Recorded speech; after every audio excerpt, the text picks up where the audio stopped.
travaille essentiellement donc, pour le monumental, je suis obligée de traiter l'ensemble en même temps. C'est ça qui est assez complexe. Je ne peux pas peindre les jambes et puis après faire les mains. Il faut vraiment que je sois assez rapide pour peindre tout en même temps, pour que tout s'harmonise. Et que malgré les découpes de verre, parce que là, donc, il va y avoir des plombs entre les verres. Et donc, il faut que le personnage à l'intérieur soit fluide.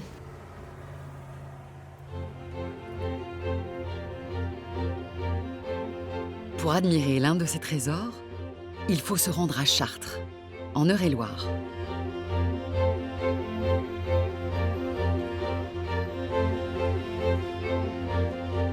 Sa cathédrale, construite en 2 temps, entre 1145 et 1195, est considérée par l'UNESCO comme un chef-d'œuvre du génie humain. Emblème de l'architecture gothique par excellence, les ouvertures monumentales de l'édifice laissent pénétrer la lumière.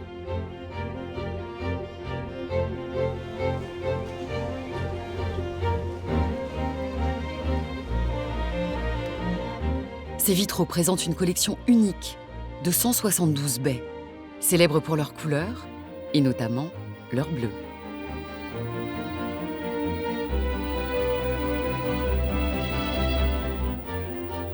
Élodie Valli est maître verrier. Elle a participé à la restauration de ses œuvres. Moi, j'ai grandi à Chartres. Je me suis toujours recueillie un peu ici. Le vitrail, ça m'a toujours parlé. La transmission historique qu'on peut avoir ici, c'est un endroit un peu réconfortant pour moi.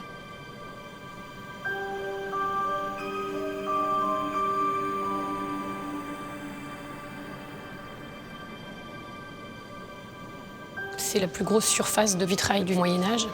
Ils sont d'une qualité esthétique énorme. Enfin, quand on les a entre les mains, la qualité de peinture est vraiment magnifique. Les dessins sont vraiment exceptionnels. Les plus anciens vitraux de la cathédrale datent de la première moitié du XIIe siècle. Ils sont notamment connus pour leur fameux bleu de Chartres. Un bleu plus lumineux et bien plus clair que les autres, obtenu à partir d'un mélange réputé inaltérable. Le bleu aussi est très réputé à Chartres parce que les verrières, il y a quand même une dominante de bleu qui est assez importante. C'est une couleur céleste, c'est la couleur de la Vierge Marie. Enfin, c'est une couleur qui est très très symbolique dans l'iconographie religieuse. Le fameux bleu de Chartres, qui est un bleu qui date du XIIe siècle, qui est présent principalement sur la robe de Notre-Dame de la Belle-Verrière, de la Vierge Marie. Et c'est un bleu qui est fait à base de cobalt. Contrairement au bleu du XIIIe siècle qui était fait à base de potasse. C'est un bleu qui était extrêmement résistant dans le temps. Il a gardé de toute sa splendeur, il est assez particulier. Notre-Dame de la Belle-Verrière doit sa célébrité à ce bleu cobalt exceptionnel. Le panneau central, celui de Marie et de son enfant, a même résisté au terrible incendie qui a ravagé la cathédrale en 1194.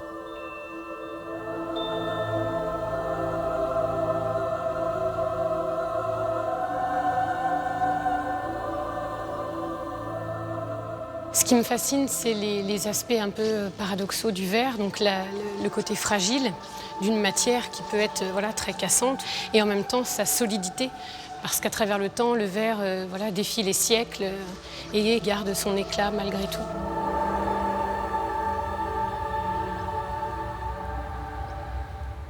En contrebas de l'édifice religieux, sur les bords de l'Eure, se trouvent les ateliers lorrains.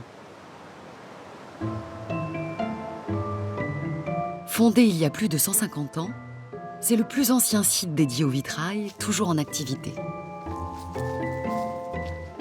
Dès l'origine, au XIXe siècle, l'entreprise Lorrain est florissante.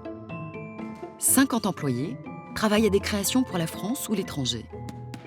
Au total, plus de 6000 chantiers ont été réalisés ici au fil du temps. Élodie a repris les rênes de cette institution il y a 3 ans.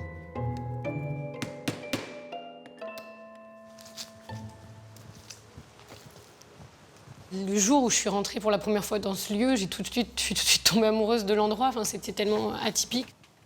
Moi, je ne cesse de m'émerveiller du lieu.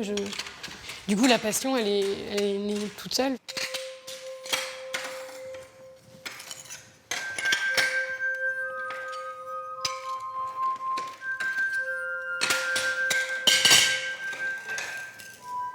Parfois, les maîtres verriers travaillent sur des boîtes lumineuses. Moi, je fais le choix de travailler avec la lumière naturelle. On travaille avec quelque chose qui est toujours en mouvement. En fait, le verre, selon les heures de la journée, selon les époques de l'année, va vibrer de façon différente, les couleurs, même les bleus. C'est ce côté-là un petit peu éphémère, un peu particulier qui me plaît beaucoup dans le travail du verre.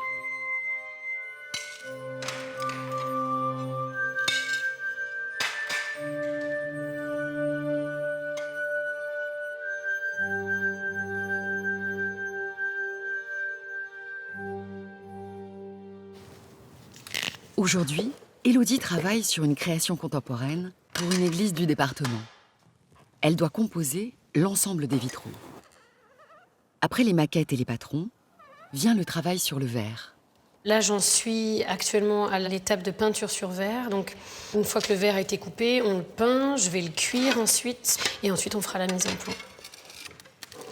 Là, par exemple, j'ai tout un grand personnage à faire. C'est Saint Médard. Dans son histoire, il se prend une pluie diluvienne à un moment qui représente le divin. Le personnage sera peint à l'émail bleu. On a du verre antique sur les côtés qui est teinté dans la masse. Et voilà, il y aura du thermoformage en bas pour donner une matière un peu d'eau au pied. Parfois, les verres utilisés sont déjà colorés. Certains sont même en relief.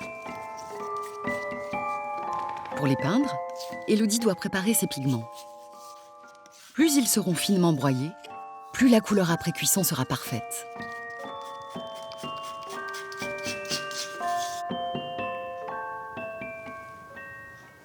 Là, j'applique déjà avec un pinceau, on appelle ça un mouilleur. Et ensuite, on va la travailler avec un blaireau.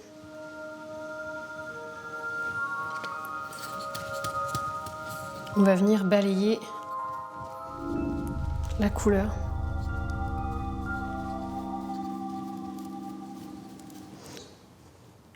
Travailler essentiellement donc pour le monumental, je suis obligée de traiter l'ensemble en même temps. C'est ça qui est assez complexe. Je ne peux pas peindre les jambes et puis après faire les mains. Il faut vraiment que je sois assez rapide pour peindre tout en même temps, pour que tout s'harmonise.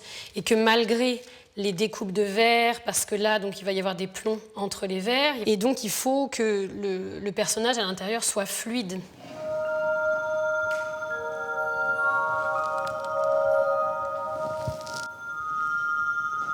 Le bleu de Chartres, on l'utilise encore, bien entendu, selon les créations qu'on a à faire. Puis au niveau du travail du verre, on a toute une multitude de bleus différents. J'adore travailler dans des camaïeux de bleu. Pour moi, c'est vraiment le symbole de la spiritualité par excellence. Voilà, c'est une couleur, je trouve, qui ouvre l'esprit, voilà, c'est vraiment une teinte qui me parle beaucoup. Je m'en sers beaucoup dans mes vitraux.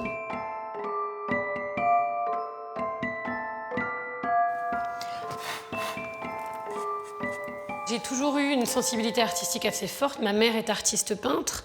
J'ai toujours baigné là-dedans. J'ai toujours pris des cours de peinture, de dessin. Le travail de la couleur avec le verre me plaisait vraiment énormément. Enfin, voilà, je suis la 6e génération sur place. Quand je suis arrivée ici, j'avais 20 ans. Je n'imaginais absolument pas être capable un jour de pouvoir reprendre une telle maison. Pour moi, c'est vraiment voilà, un honneur au quotidien de pouvoir faire perdurer cette entreprise. C'est passionnant, vraiment.